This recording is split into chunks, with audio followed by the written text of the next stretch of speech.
Hello বন্ধুরা, তো তোমরা সবাই কেমন আছো? আমি মনীষা চলে আসলাম ছোট্ট একটা মিনি ব্লগ নিয়ে। তো আজকে আমার রুমটা তোমাদের সাথে শেয়ার করছি। কীরকমভাবে দেখো মেসি হয়ে পড়ে রয়েছে, একদম চারিদিকে জামা কাপড় আর জামা কাপড়। তিনজন মানুষ, তো আমাদের ঘরে দেখো প্রচুর জামা কাপড়।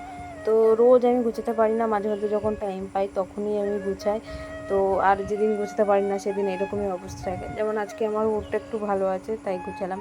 তো আমার হাজব্যান্ড আর আমার মেয়ে মিলেই তো পুরো ঘরটাকে এলোমেলো করে। একটা জামা কাপড় বের করতে গেলে একটা যদি খুঁজে না পায় তো সব টেনে নাবে, একটা নিতে গেলে উল্টে পাল্টে এলোমেলো করে। এই জন্য প্রত্যেক দিন ঘর, আর আমার প্রত্যেক দিন গোছাতে ভালো লাগে না বলতে একটু ল্যাদ খাই বেশি ওই জন্য। তো দেখো আমার ঘরটা গোছানো হয়ে গেছে, ফাইনাল লুকটা তোমাদের সাথে শেয়ার করছি। আর ঘরটা গোছানো থাকলে ছোটো হোক বড় হোক দেখতে সুন্দর লাগে। তো দেখো এখন কত সুন্দর লাগছে। আর এই সামনে ড্রেসিং টেবিলটা এলোমেলো হয়ে রয়েছে, এটা কালকে সকালে গোছাবো, এখন আর ভালো লাগে না। Tata, good night.